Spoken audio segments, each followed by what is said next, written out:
The year was 2010. I had been gainfully unemployed for more than a year now after the stock market crash of 2008. Unemployment benefits help, but they make it difficult to collect and don't last long. I did several odd jobs to survive, but somehow I managed. I sold real estate to an investor, I found, but the economic strain was too taxing for him eventually. I sold windows for a while. I worked on a couple small remodeling projects doing architectural drawings with a friend of mine. Those jobs were few during this time. People weren't buying new, they were upgrading and remodeling what they had. That didn't last long either. Some of my art prints sold, not many, but it all adds up. Lastly, I sold knives. Before the crash, I was doing great. I received a decent raise and bought a new car. The architectural firm that I worked for had contracts lining up well into the future. But in one fell swoop, after October of 2008, the firm went from 82 people down to 20-something. The unemployment rate for architects was 52% in Kansas City. I later found out that my bosses weren't taking a salary to help keep everyone on board.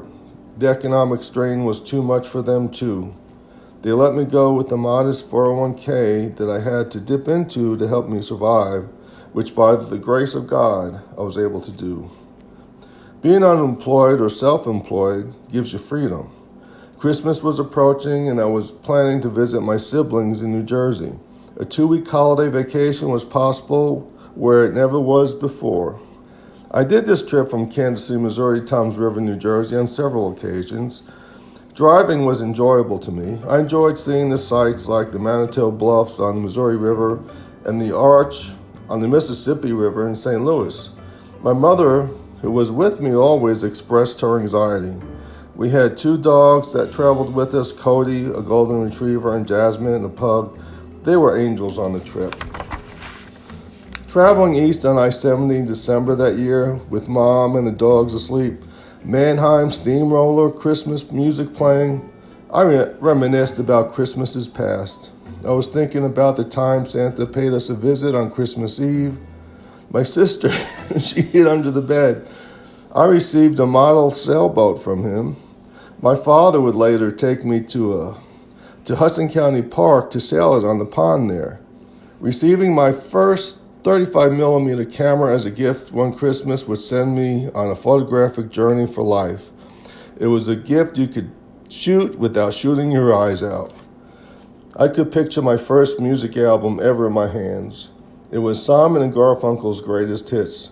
It was even fun remembering the gifts given by my great aunt and cousin.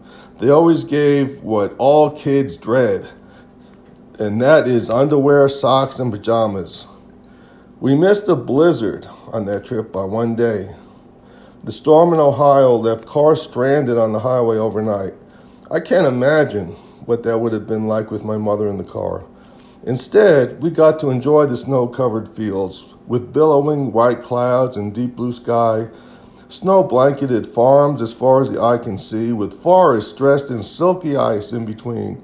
That dominated the trip that second morning. That evening, we hit some snow going through the Appalachian Mountains of Pennsylvania. We always seem to hit snow during the winter there. It's the last and longest leg of the trip. It seemed to take forever to get through the Keystone State. Once we entered the Garden State, we still had another 45 minutes or so to arrive at my sister's place in Toms River. On the second evening, we made it without a hitch. Once there, I soon found out it would be a great family gathering, including the dreaded in-laws. I didn't know there would be so many people. I even thought perhaps I should have sat this one out. There wasn't room for everybody, so my brother-in-law's mother stayed at a motel with her current husband and grandchild, whom she adopted. I felt a little guilty about occupying one of the valued beds that year. No, this memory isn't about material gifts, magical elves, or family drama. After getting a great night's sleep after a long trip, I soon came to realize that this would be a memorable Christmas in which only family and extended family can bring. On the first day, I was in the kitchen with my sister, her mother-in-law, our mother, and 2 nieces. My sister was frying filet of sole. We talked about our favorite seafood and the traditions of eating seafood on Christmas Eve. Sauteed scallops are high on my list. Shrimp cooked any which way is great. Shrimp cocktail sauce especially makes my mouth water.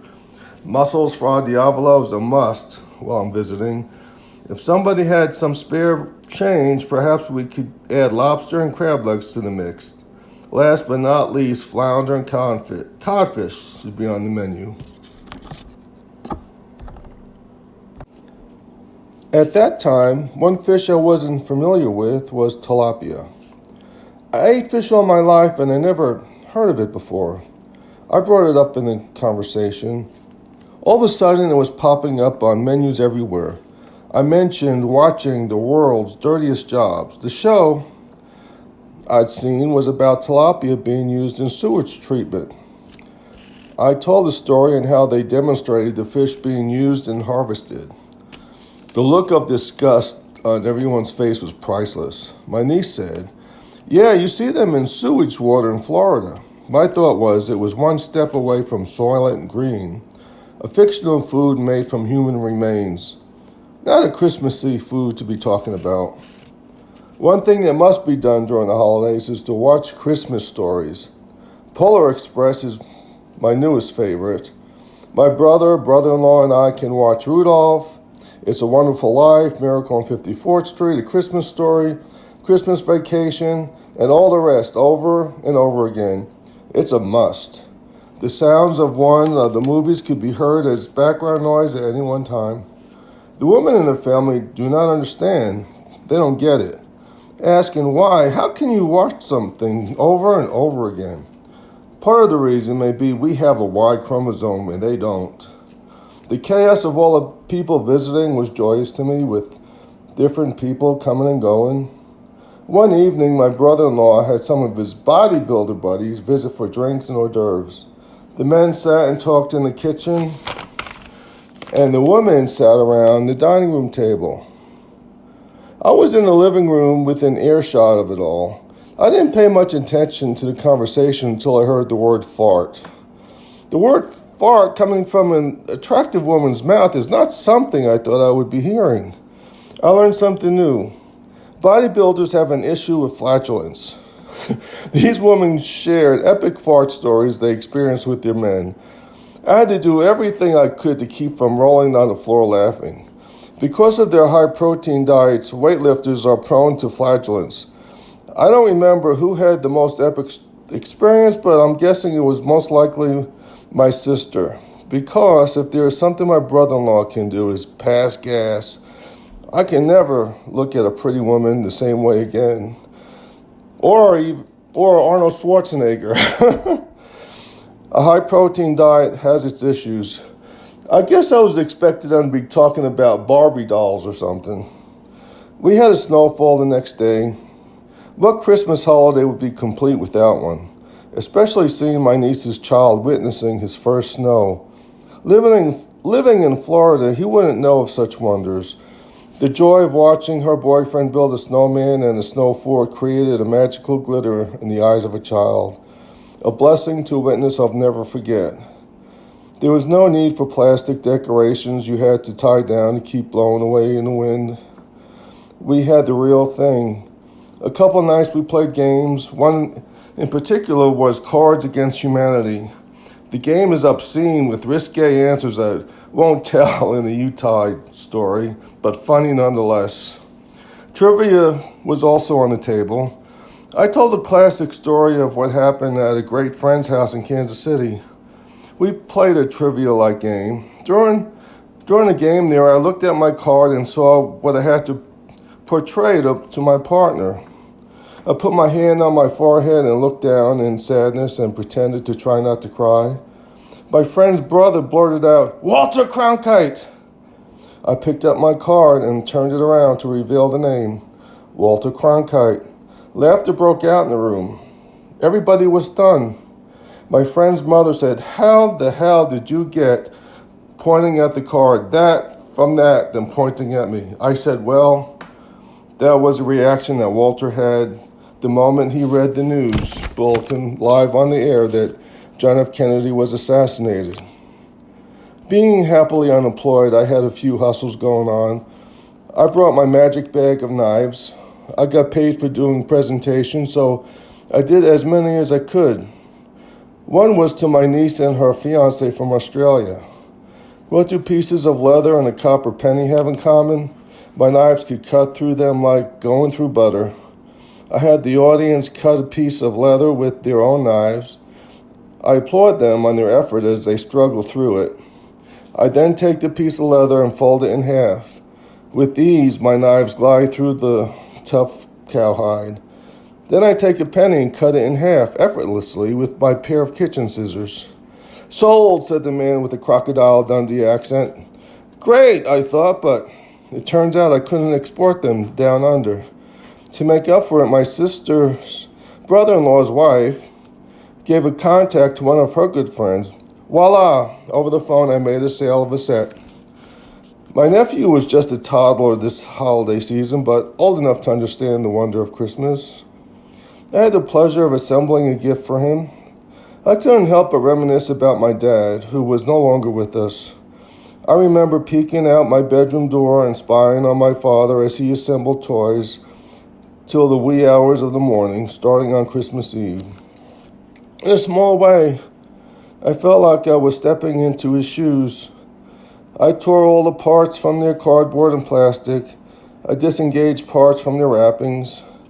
I was entrenched in studying the directions. I looked up once to find the mess of a workshop. I was focused on one thing, assembling with no parts left over. I was in a trance, determined to assemble like an elf. When I was done, I awoke from my spell. I put together my first toy for Christmas. To my amazement, not a shred of cardboard or plastic packaging was to be seen, not even the instructions. Did I clean that up? I was so focused on my task that nothing else existed around me. Someone in the house was a clean freak. All of a sudden, my sister started singing Hallelujah. Her Rottweiler joined in and sang with her. My mother's pug circled him and watched. Our golden retriever just sat there disinterested. The magnificent beast lifted his head and howled. The longer my sister sang, the louder he got. We all laughed in amazement. He was a huge, gentle bear. If he knew what was coming next, he wouldn't be singing to praise the Lord. Out of nowhere comes my brother-in-law with clippers in hand. He said, "Come here, I have to trim your nails." The dog got up and ran around the house as he was being chased. He ran under the dining room table and knocked some chairs over to get there. The table lifted a couple inches off the floor. Glasses and vase of flowers were knocked over. "Come here, you big baby," was yelled. It took both my sister and her husband to drag him out. He had to be wrestled to the ground in a World Wrestling Entertainment move. My sister's husband had to lie on top of him to hold him down as he attempted to clip the dog's nails for his holiday manicure. The dog howled, but it wasn't hallelujah. It was more like the blues. The next day, my brother and his wife, along with my two nieces and their beaux, went to take a stroll on the Jersey boardwalk. It was a beautiful, sunny winter day. We walked on the abandoned pier and boarded up amusements. It's actually one of my favorite times to go. No crowds and the sound of the ocean beating against the shore. We roamed the empty boardwalk and posed like escaped criminals for photos. We walked down to the beach and strolled along the ocean before we stopped for lunch at a pizzeria, which is one of the few businesses that remained open for the winter months. They cater to tourists like us and the surf fishermen who are only deterred by summer crowds. The top thing I miss living in Kansas City was Jersey pizza. You can't beat it, and I was about to have some. Kansas City excelled in beef and barbecue, but I was used to a plethora of ethnic foods. Steak and potatoes can go just so far. It was in this frontier town where I learned you can use cottage cheese in lasagna. I never heard of such an abomination like that before. If it's not ricotta, then it's not lasagna. It's then a casserole. I don't even want to talk about the seafood. I'm not much of a fan for catfish. I was looking for a good Italian restaurant once and was given a suggestion. It wasn't Chef Boyardee, but it wasn't what I was used to either. With a Mexican restaurant almost in every corner, you can't go wrong there, but my favorites are seafood and pizza. Even though there are like 27 pizzerias within a mile of where I live, not one can compare to any you can walk into in Jersey. When I had my first slice of pizza pie on the Jersey boardwalk on this Christmas vacation, I was reminded of the number one thing I missed. I experienced a little bit of heaven. There are those meals I will never forget and have a vivid memory of, like it happened yesterday. My earliest memory is the best pizza I ever tasted as a kid. The family decided to go out one night to Fischetta's in Jersey City. I can picture it, smell it, and taste it still some 50 years later. The mozzarella cheese imported from Italy melted to perfection with a few caramelized bubbles swimming on top of an Italian grandmother's secret tomato sauce. My mother always liked extra sauce in her pie. Another was in New York City. It was on New Year's Day when I was exploring the city with one of my best friends from college. She and I discovered an Indian restaurant after seeing a Neil Simon play. We walked in and were greeted by the owner, who was from Bangladesh. Up until then, I was only familiar with one Indian restaurant in Kansas. I liked it, but when I went in there, I always sang to myself that Mama's and Papa's classic with modifications. All the food is brown and the chai is gray.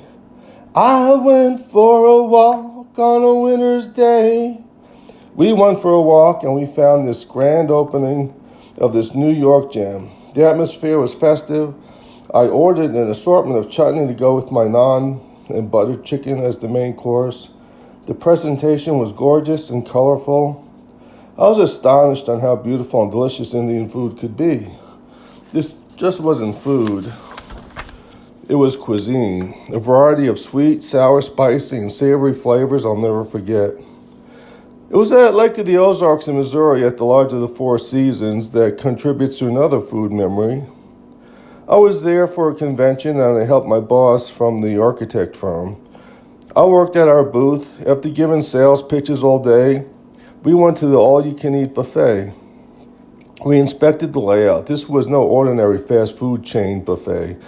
Prime rib, baked potatoes, vegetables that were colorful and aromatic were being offered. Did I say prime rib? After seeing that, I don't remember much of anything else except for the shrimp cocktail. I was ready to dive into, but my boss said, "Wait, this rib is almost gone. They will bring out another. We'll be first in line and you ask for the end piece." Sure enough, out comes a sizzling hunk of prime and I said, "May I have the end piece?"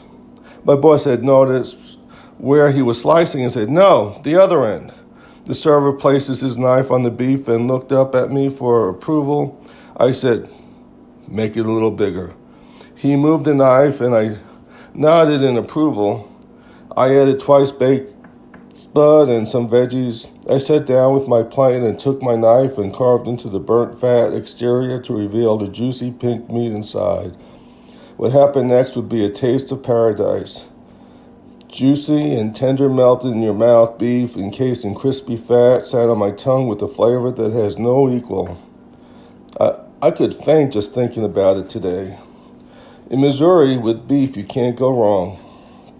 And more recently, a friend cooked me a birthday dinner. I will never forget. The aroma filled the kitchen as I sat at the table and played sequence with his wife. Every now and then we would come up for air and comment on how delectable it smelled. We finished a couple rounds of the game, then dinner was served. The shrimp were cooked to perfection, firm over polenta. I took a bite, and the flavor explosion in my mouth is one I will never forget. The shrimp were firm with a grilled flavor and spiced just right. The joy of holiday cooking aromas filled the air for 2 weeks I was at my sister's. 2 mothers and a sister were cooking their specialties. My sister's mother-in-law is known for a baked manicotti, large tubes of bubbling ricotta cheese topped with marinara. My mother's lasagna would outcompete any Italian restaurant. Their spaghetti and meatballs would put Italian grandmothers to shame. Desserts get a loud too. The Italian cookies, filled of almond and anisette, are superb. My mother's Christmas butter cookies melt in your mouth. Some are dipped in chocolate, some are dabbed with apricot jelly. The to die for treat is my mother's cheesecake, though. The creamy ice cream-like sensation on your tongue is like no other. My brother-in-law cannot resist the second piece, even though he's on a bodybuilder's diet. In homage to the grandmothers who are no longer with us, we found a Polish deli that sells krzyziki, which comes closest to theirs. To make them is an all-day event that no one wants to tackle, but we can't have a Christmas without them.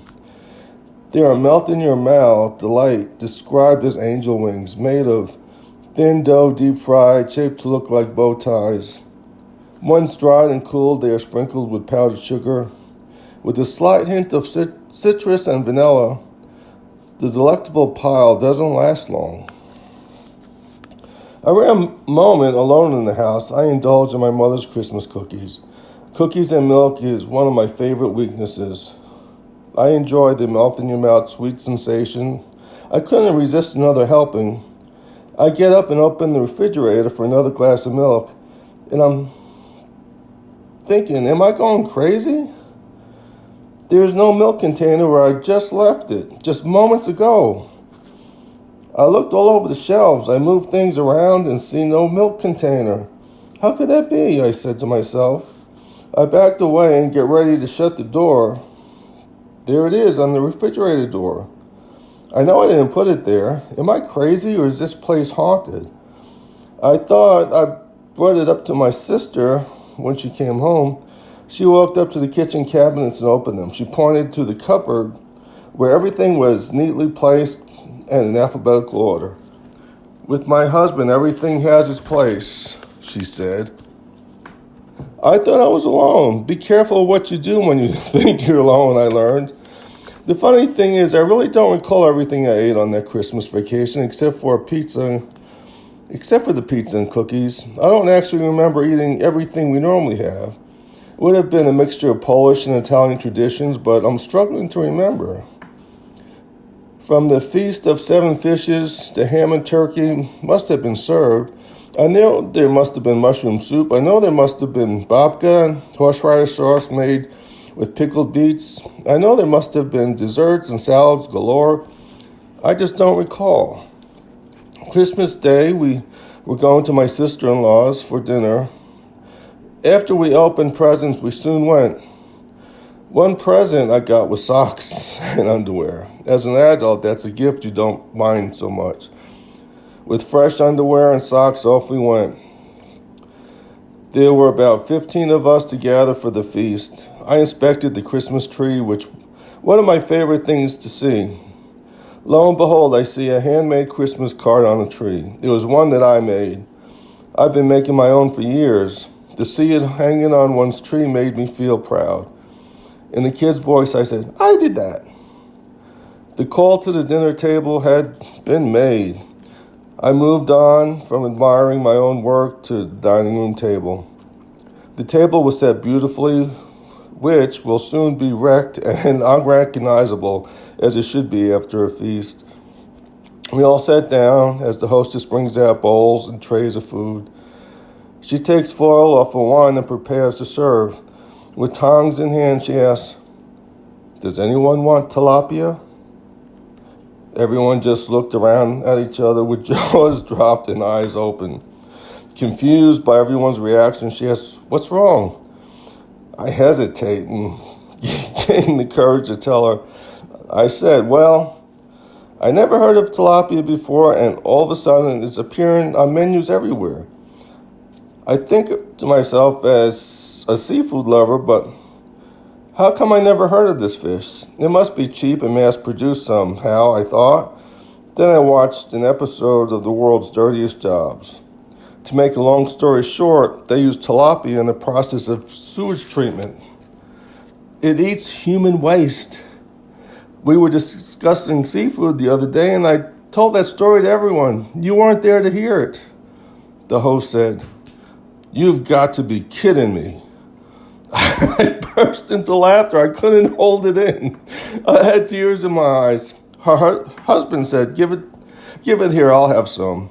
He was the only one. The funny thing is, I can't remember much of what I ate that Christmas vacation. I know we had all the family traditional, delicious foods of the holidays. I just don't remember eating them. I do remember what I didn't eat, and that was tilapia. The end.